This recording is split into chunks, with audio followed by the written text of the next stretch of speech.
Hi, നമസ്കാരം. അപ്പം നമുക്ക് ചെമ്പരന്തിപ്പൂ എന്ന സീരിയലിലെ സച്ചിയുടെയും രേവതിയുടെയും ഇന്നത്തെ കഥ കേട്ടാലോ? എൻ്റെ ചാനൽ ആദ്യമായി കാണുകയാണെന്നുണ്ടെങ്കിൽ ഒന്ന് സബ്സ്ക്രൈബ് ചെയ്യണേ.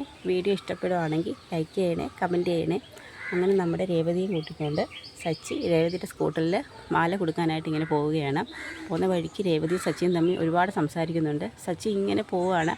രേവതി പറയും, സച്ചിയേട്ടാ നമ്മൾ കറങ്ങാനല്ല വന്നത്, മാല കൊടുക്കാനാണ് എന്ന് പറഞ്ഞ് ഇങ്ങനെ കടകളിലേക്ക് കയറും. അപ്പോൾ എല്ലാവരും ചോദിക്കും, എന്ത് പറ്റി മോളെ, നെറ്റിയിൽ ബാൻഡേജൊക്കെ ഒട്ടിച്ചേക്കുന്നതെന്നൊക്കെ പറയും. അത് ചേട്ടാ ഇങ്ങനെ വണ്ടി ആക്സിഡൻ്റ് ആയതാണെന്നൊക്കെ പറയും.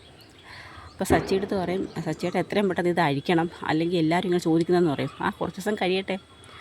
അങ്ങനെ അവർ പിന്നെയും മാല കൊടുക്കാനായിട്ട് ഇങ്ങനെ സ്കൂട്ടറിൽ പോവുകയാണ്. അപ്പോഴാണ് നമ്മുടെ ശ്രുതി അവിടെ നിന്ന് ഇങ്ങനെ ടെൻഷൻ അടിക്കുന്നത്. കാരണം സച്ചിയുടെ ഫോണിനകത്താണല്ലോ വീഡിയോ കിടക്കുന്നത്, ശരത്തിനെ ട്രാപ്പ് ചെയ്യാൻ വേണ്ടി. എങ്ങനെയെങ്കിലും ആ വീഡിയോ എടുത്ത് ആന്റണിക്ക് അയക്കണം. പക്ഷേ അത് ഒരു തരത്തിൽ ഫോൺ കൈക്കലാക്കാൻ ശ്രുതിക്ക് സാധിക്കുന്നില്ല. അപ്പം നമ്മുടെ ശ്രുതി എങ്ങോട്ട് താഴോട്ടിറങ്ങി വരും. എന്തു പറ്റി ശ്രുതി, നിൻ്റെ മുഖം വല്ലായിരിക്കുന്നത്, ഷോപ്പിൽ വരുന്നില്ലേ? സാധാരണ ഷോപ്പിൽ വരാൻ നിനക്കാണല്ലോ നല്ല ഉത്സാഹം. ഒന്നുമില്ല ശ്രുതി, ഒരു തലവേദന കണക്കെന്ന് പറയും. എനിക്ക് നീ വരണ്ട, നീ റെസ്റ്റ് എടുത്തോന്ന് പറയും. എന്താ ഞാൻ വരണ്ടെന്ന് പറയാൻ? ശ്രുതിക്ക് ഷോറൂം അടച്ചിട്ട് എങ്ങോട്ടെങ്കിലും പോകണോ എന്ന് പറഞ്ഞ് ശ്രുതിയോട് ദേഷ്യപ്പെടും. എന്താ ശ്രുതി നീ എന്നോട് ദേഷ്യപ്പെടുന്നത്? നിനക്ക് എന്തെങ്കിലും വയ്യാഴിക ഉണ്ടെങ്കിൽ എനിക്കല്ലേ കൂടുതൽ ഫീൽ ചെയ്യുന്നൊക്കെ പറഞ്ഞ് നമ്മുടെ ശ്രുതി പെട്ടെന്ന് സെൻറ്റിമെൻ്റ് ആവും. അത് ശ്രുതി ഞാൻ പെട്ടെന്ന് അപ്പോഴത്തെ ദേഷ്യത്തിന് പറഞ്ഞതാ, സോറി ശ്രുതി പോയി റെഡിയാവും, ഞാൻ പെട്ടെന്ന് തയ്യാറായി വരാമെന്ന് പറയും. അപ്പം നമ്മുടെ ശ്രുതി പറയും, എനിക്ക് എന്താ പെട്ടെന്ന് ഇങ്ങനെ ദേഷ്യം വരുന്നതെന്നൊക്കെ ഇങ്ങനെ സ്വന്തമായിട്ട് ഇങ്ങനെ ആലോചിക്കും. അതിനുശേഷം ശരത്ത് ഒരു ഫ്രണ്ട് കൂടി ഒരു ടീ ഷോപ്പിൻ്റെ അടുത്ത് നിന്ന് ഇങ്ങനെ ചായ കുടിക്കുകയാണ്.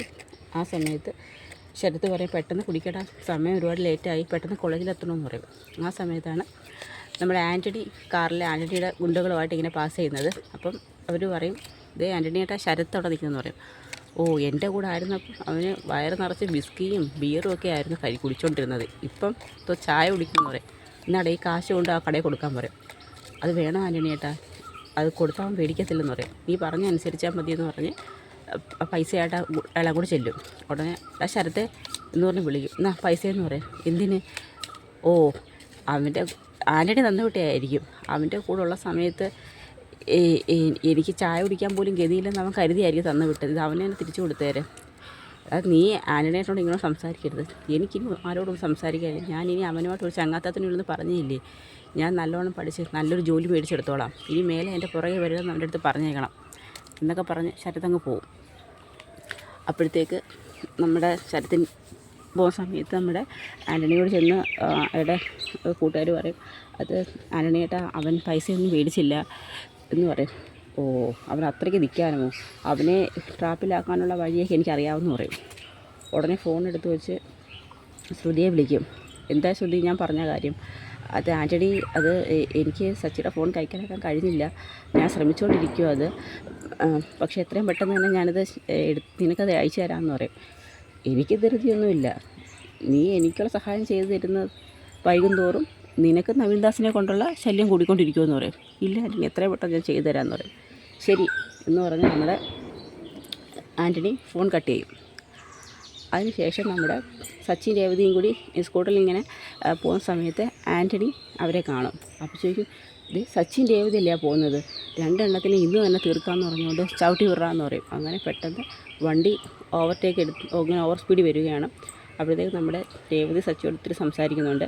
അപ്പോൾ ചോദിക്കും, എൻ്റെ ജീവിതത്തിലെ ഏറ്റവും വലിയ ഭാഗ്യം സച്ചിയേട്ടൻ്റെ കൂടെ എത്ര യാത്ര ചെയ്താലും എനിക്ക് മതിയാവത്തില്ല, ഈ മരിക്കുമ്പോഴും എൻ്റെ സച്ചിയേട്ടനെ മടിത്തട്ടി കിടന്ന് എനിക്ക് മരിക്കണം എന്നൊക്കെ ഇങ്ങനെ പറയും. എന്തിനാ രേവതി ഈ സമയത്ത് ഇങ്ങനെയൊക്കെ പറയുന്നതെന്ന് പറയും.